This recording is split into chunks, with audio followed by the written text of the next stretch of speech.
بسم اللہ الرحمن الرحیم۔ آج قوم میں دو طرح کے خیالات پائے جاتے ہیں۔ کچھ کا کہنا یہ ہے کہ پہلے اپنی معیشت درست کر لو، اپنے پاؤں پر کھڑے ہو جاؤ، پھر دنیا آپ کو ریکگنائز کرے گی اور غلاموں کو کوئی نہیں پوچھتا ہے، اور beggars are not the choosers, اس طرح کی سوچ رکھتے ہیں۔ دوسرے کہتے ہیں نہیں، پہلے اپنے پاؤں پر کھڑے ہو، جب کھڑے ہوگے غیرت دکھاؤ گے تو پھر باقی مسائل بھی تمہارے ٹھیک ہو جائیں گے۔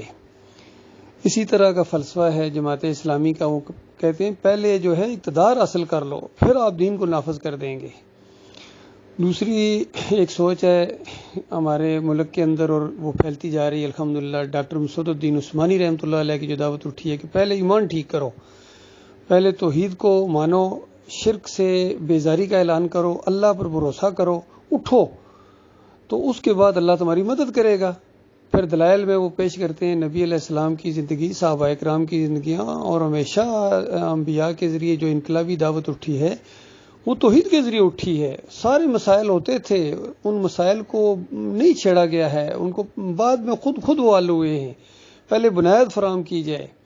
تو یہ دو طرح کی سوچ پائی جاتی ہے۔ تو اس کے لیے قرآن سے مجھے ایک دلیل یہ ملی ہے، سورہ الکہف کے اندر اللہ تعالیٰ ان نوجوانوں کا ذکر کرتا ہے، اذ قاموا فقالوا ربنا رب السماوات والارض،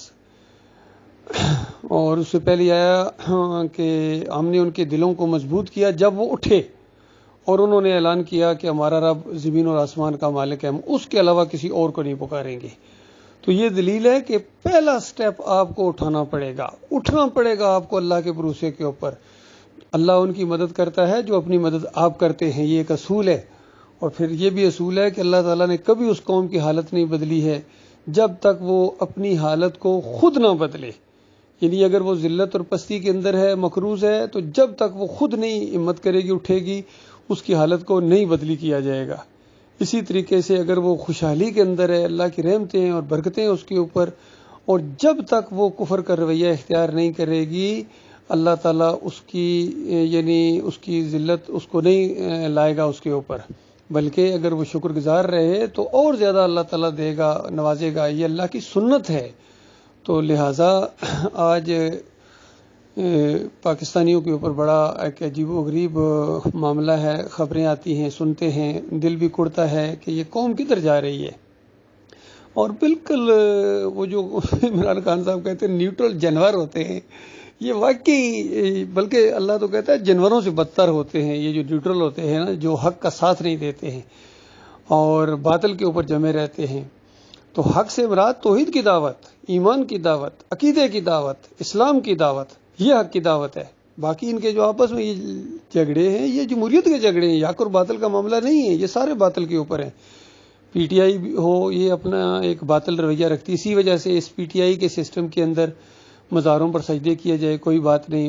بازو پر یا علی مدد کے پٹے بندھواؤ کوئی بات نہیں، اور چاہے فضل الرحمان ہیں وہ بھی چادریں چڑھا رہے ہیں، وہ بھی جمہوریت کے اس کے مشرکانہ سسٹم کے اندر ہیں، ان کے باپ بھی حلوہ بانٹتے تھے مزار پر جا کر جمہوریت کے لیے۔ یہ عوام کی خدائی ہے، یہاں یہ اللہ کا معاملہ نہیں ہے، یہ تو اللہ کے دین کے مقابلہ کا ایک انتظام ہے، یہ ایک نظم ہے، یہ جو ایک نظام ہے جمہوریت، چاہے یہ پارلیمانی جمہوریت ہو، چاہے یہ صدارتی جمہوریت ہو، یاد رکھیے جانا آپ کو عوام کے پاس پڑے گا۔ طاقت کا سرچشمہ یہاں عوام ہے، اور اسلام کے اندر طاقت کا سرچشمہ وہ ہمارا مالک ہے، وہ جس کو چاہے ایک لمحے کے اندر بادشاہی سے اتار دے، وہ جس کو چاہے نیچے سے اٹھائے اور اوپر بادشاہی پر بٹھا دے۔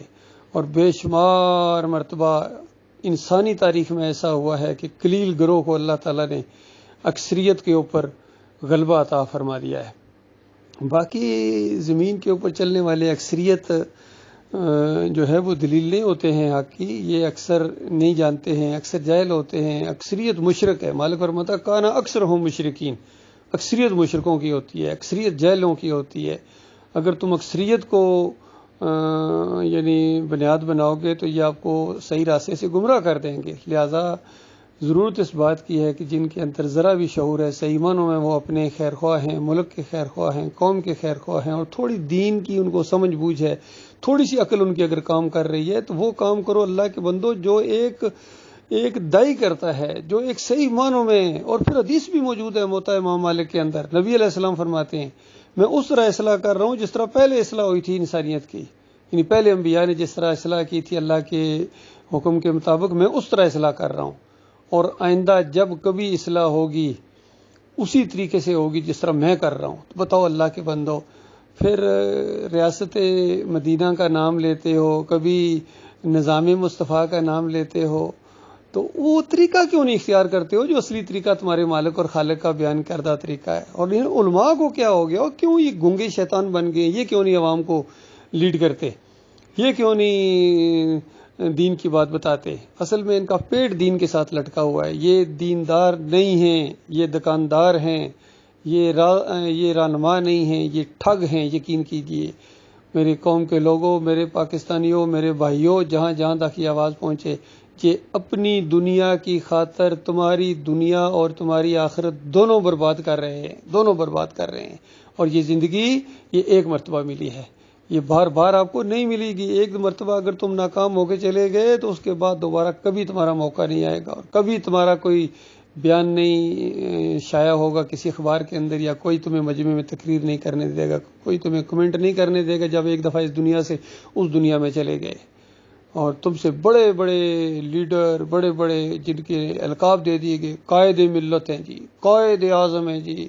شیخ العرب والعجم ہیں جی، یہ القاب تو لے کے چلے گئے، لیکن ایمان سے خالی دامن گئے ہیں۔ اللہ تعالیٰ غور و فکر کرنے کی توفیق عطا فرمائے ہمارے بھائیوں کو۔ تو میں خیر خواہی کی وجہ سے، میں کوئی مولوی نہیں ہوں، کوئی پیر نہیں ہوں،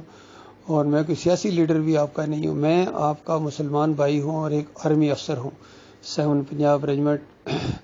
اور میرا پی اے نمبر 23232، 70th PM میں لانگ کورس سے میں نے ٹریننگ حاصل کی تھی۔ 4 سال میں نے ملٹری کے رگڑے کھائے ہیں، اور میں پوری طرح اپنی فوج کو بھی سمجھتا ہوں، اور اب 37 سال سے میں سول میں ہوں، تو یہ میں سول کے مزاج کو بھی سمجھتا ہوں۔ ہماری فوج جو ہے وہ کبھی، یقین کیجیے، جان بوجھ کے مداخلت نہیں کرتے، یہ سیاسی لیڈر ہوتے ہی ایسے ہیں، یہ مجبور کرتے ہیں ان کو، اور پھر وہ کبھی کبھی جو معاملات انہوں نے اپنے ہاتھ میں لیے، اگر یہ ملک کے خیر خواہ ہوں صحیح معنوں میں، اور اللہ کے خیر خواہ ہوں، اور عوام ان کو صحیح سمجھے، تو کیوں ان کو ضرورت پڑے؟ تو باقی یہ کہنا کہ وہ نیوٹرل ہیں، یہ بات بھی بڑی عجیب ہے، کوئی نیوٹرل نہیں ہوتا ہے، اور کبھی نیوٹرل نہ یہ رہے اور نہ ان کو نیوٹرل رہنا چاہیے۔ ہم نے پاکستان کی سالمیت کی قسم کھائی ہے، تو جب کبھی سالمیت کو خطرہ ہو اور اس وقت نیوٹرل رہنا بالکل جانوروں کا معاملہ۔ اسی طرح دین اسلام کا معاملہ جب آ جاتا ہے تو نیوٹرل نہیں رہ جاتا ہے، یہ نیوٹرل آج چادریں چڑھائی جا رہی ہیں، عرس اور میلے ہو رہے ہیں، یا علی مدد کی پکاریں لگائی جا رہی ہیں، یا غوث مدد کی پکاریں، گھوڑے کو پوجا جا رہا ہے، اور جمہوریت کے مشرکانہ نعرے لگائے جا رہے ہیں، اور یہ نیوٹرل ہیں،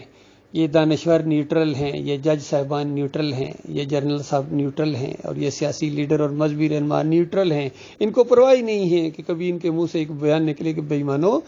یہ یہاں کے قوالیاں گاتے ہو، عورتیں آ کے تمہاری ناچتی مزاروں کے اوپر، یہاں حلوے بانٹتے ہو، یہاں دیگیں چڑھاتے ہو، اور کہتے ہو پھر مسلمان ہیں۔ یہ مسلمانی نہیں ہے، یہ ہندوانہ انداز ہے، یہ کافرانہ شرک ہے، یہ بت پرستی ہے،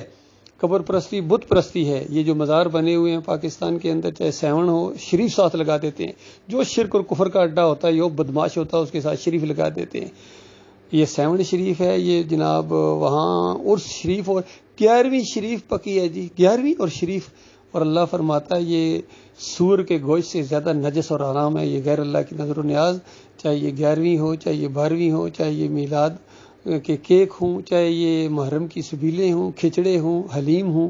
اللہ تعالیٰ ان کو شرک کہتا ہے، غیر اللہ کی نظر و نیاز کو۔ تو اللہ کے بندو، پہلے شرک سے توبہ کرو، پہلے ایمان، پہلے کلمے کو پڑھو، لا الہ الا اللہ محمد رسول اللہ، اللہ کے علاوہ کوئی معبود نہیں، اللہ کے علاوہ کوئی داتا نہیں، کوئی دستگیر نہیں، کوئی مشکل کشا نہیں، کوئی واسطے اور وسیلے کے لائق نہیں ہے، براہ راست اللہ تعالیٰ کو پکارنا ہے، وہ ہر زبان کا خالق ہے، سنتا ہے،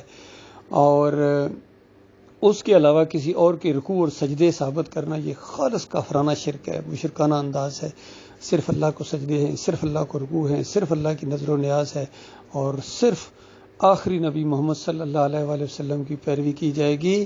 اور پیروی اس طرح کی جائے گی جس طرح ابو بکر صدیق نے کی ہے، عمر بن خطاب نے کی ہے، عثمان رضی اللہ تعالیٰ عنہ کی ہے، علی رضی اللہ تعالیٰ عنہ کی ہے، اور جتنے صحابہ ہیں وہ ایسے نہیں لیڈر بن گئے تھے، ایسے نہیں قائد بن گئے تھے، پوری دنیا کے امام ایسے نہیں، اور بھیڑ بکریاں چرانے والوں کو اللہ تعالیٰ نے بنا دیا، بان کی جوتیاں پہننے والے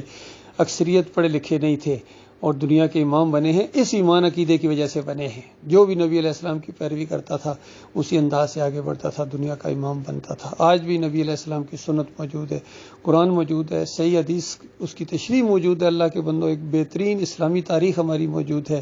جنگ بدر موجود ہے، جنگ احد موجود ہے، اور ہجرت موجود ہے، سارے واقعات موجود ہیں۔ پھر آپ کو کہاں سے یہ امپورٹڈ چیزیں لے آئے؟ امپورٹڈ گورنمنٹ جس طرح نامنظور ہے اسی طرح امپورٹڈ دین بھی نامنظور ہے۔ امپورٹڈ دین ہے یہ بریلویت ہو گیا، دیوبندیت ہو گیا، اہل حدیثیت ہو گیا، صوفی ازم ہو گیا، چشتی ازم اور جناب قادری ازم، اور یہ سب امپورٹڈ چیزیں ہیں، نامنظور بالکل، ان کو قابل رد ہیں یہ ساری چیزیں۔ فرقے نکلو اللہ کے بندوں فرقوں سے، اور ایک پلیٹ فارم کے اوپر اکٹھے ہو جاؤ۔ اللہ تعالیٰ آپ سب کامیاب و ناصر۔ آپ دیکھیں آپ کے سارے مسائل چٹکیوں میں حل ہو جائیں گے، یقین کیجیے آپ کے قرضے چٹکیوں میں حل ہو جائیں گے۔